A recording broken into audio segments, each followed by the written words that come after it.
եղել է։ Շիրակի ԿՊԱ-ական մարզպետ ընտրություններից առաջ հրաժեշտ կտա պաշտոնին, բայց կլինի քաղաքացիական պայմանագրի համամասնական ցուցակում падգամավորի թեկնածու, այս մասին լրագրողներին ասել է հենց ինքը մարզպետ Դավիթ Արուշանյանը։ Չնայած դեռ իր պաշտոնանկության որոշումը չկա, բայց հաստատել է, որ այդ մասին քննարկումներ եղել են։ Այդ քննարկումներն է շատ հետաքրքիր գուցե եւ մարդիկ։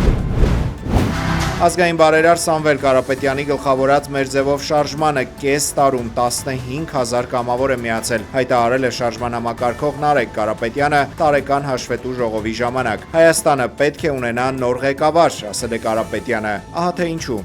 Մեր երկիրը մեծ ներուժ ունեցող երկիր է։ Հայ ժողովուրդը տարածաշրջանի ամենագործունյա ազգն է։ Տարածաշրջանի ամենալավ ձեռներեցները ամենագործունյա մարդիկ մեր ազգի ներկայացուցիչներն են եւ չի կարող մեր ժողովուրդը ունենալ 20% աղքատություն։ Չի կարող մեր երկրում ամեն 5-րդը լինել աղքատ։ Հարևան Վրաստանը եւ մենք 2018 թվականին ունեինք նույն աղքատության մակարդակ։ Վրաստանում հարևան ամեն 5-րդ մարդը աղքատ էր։ 7 տարի առաջ։ Հիմա Վրաստանը 7 տարվա ընթացքում վրացական կառավարությունը 2 անգամ քչացրել է աղքատների քանակը։ Աղքատությունը 2 անգամ նվազել է այդ երկրում։ Պետք է ուժեղ ղեկավար, ուժեղ, բայց մեր այսօրվա ընկերների պատկերացրած ուժեղը չէ։ Ուժեղը գոռացողը չի։ Ուժեղը աղմկողը չի։ Մարդկանց վրա վիրավորողը չի ուժեղը։ Ուժեղը այն մարդն է, ում իշխանության ժամանակ ոչ մեկ չի համարձակվում ոդ դնել քո երկիր։ Մեր ղեկավարը երկրի դրսում խելոք է, ինչ ասում են իր հիմնական կրեդոն, ասեք անենքն է դրսից։ Ով դրսից ինչ ասում է, ասեք անենք, անում է գալիս։ Մի քիչ պարզեցնում եմ, բայց մեծ առումով դա է։ Իսկ ներսում ուժեղ ձևացնում է թե ուժեղ է եւ բանտարկում է իր ընդդիմախոսներին։ Իսկական ղեկավարը դա նա է, ով դրսում ուժեղ է, դրսում քեզ պաշտպանում է, ինչ ասում են, հակառակն է ասում եւ բերում է դրան, որ համաձայնվեն իր հետ առանց կոնֆլիկտի։ Իսկ ներսում մեծահոգի է իր ընդդիմության հետ։ Այդպիսի ղեկավար է մեզ պետք, որ ներսում լինի քահանա, դրսում գիտեք ինչ։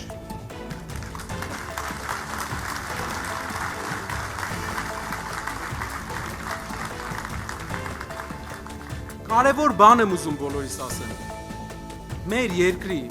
բոլոր ղեկավարները, որոնց նախորդ են կոչում, նախկին են կոչում, եւ այս ղեկավարը մի ընդհանուր խնդիր ունեն։ Հասարակությունում կա մաս, որ չի ընդունում մի նախագահին, երկրորդ նախագահին, երրորդ նախագահին եւ ընդունում է մյուսին։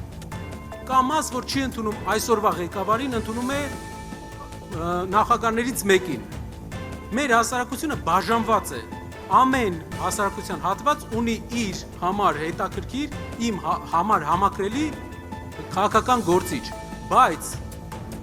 բոլորով իրար հետ ոչ մեկի հետ համաձայն չեն, որովհետև ոչ մեկի մեջ չեն տեսնում իրենց համախմբող ուժը։ Որպեսզի մեր երկիրը համախմբվի, որպեսզի մեր ազգը համախմբվի, մեզ պետք է Հայաստան ունենա նոր ղեկավար։ Ամենայն հարգանքով Հայաստանի բոլոր նախագահների հանդեպ։ Իրենք արել են աշխատանք, մենք ամենայն հարգանքով ենք վերաբերում, բայց ապագա Հայաստանում իրենց ժամանակը էլ չէ։ Նոր առաջնորդների ժամանակն է։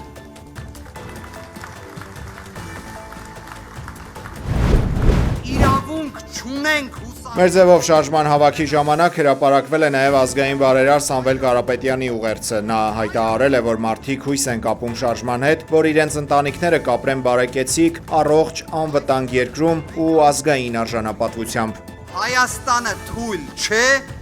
այն պարզապես ունի թույլ ղեկավարություն։ Վերջերս հայտարարել էի,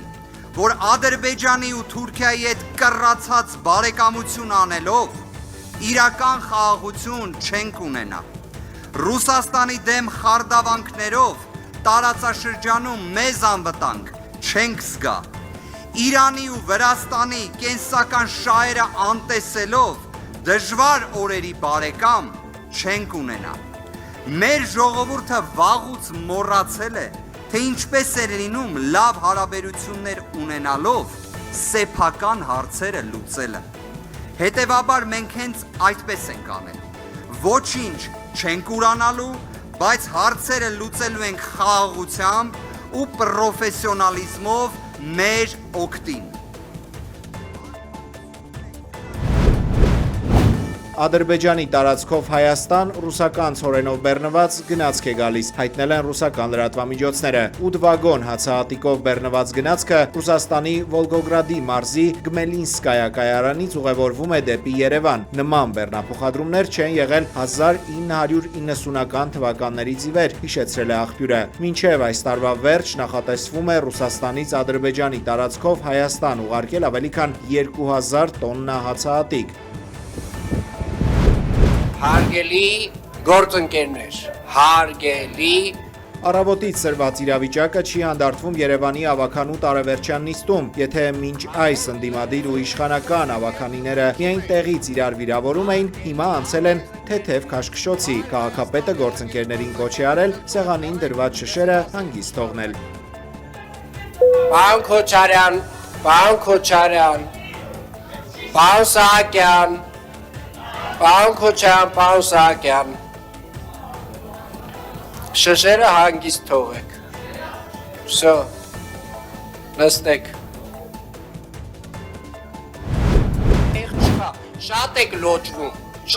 լոճվում, Առավոտյան Երևանի քաղաքապետ Տիգրան Ավինյանն էր նիստին հետևող քաղաքացիներին շոկի ենթարկել իր խոսելաձևով։ Շատ եք լոճվում արտահայտությամբ Ավինյանը փորձել էր սաստել ընդդիմադիր բավականիներին, սակայն նրա խոսելու ձևը ավելի էր սրել իրավիճակը։ Երբ որ ես ասում եմ շատ եք լոճվում, ուրեմն ճիշտ եմ ասում, որովհետև շատ եք լոճվում,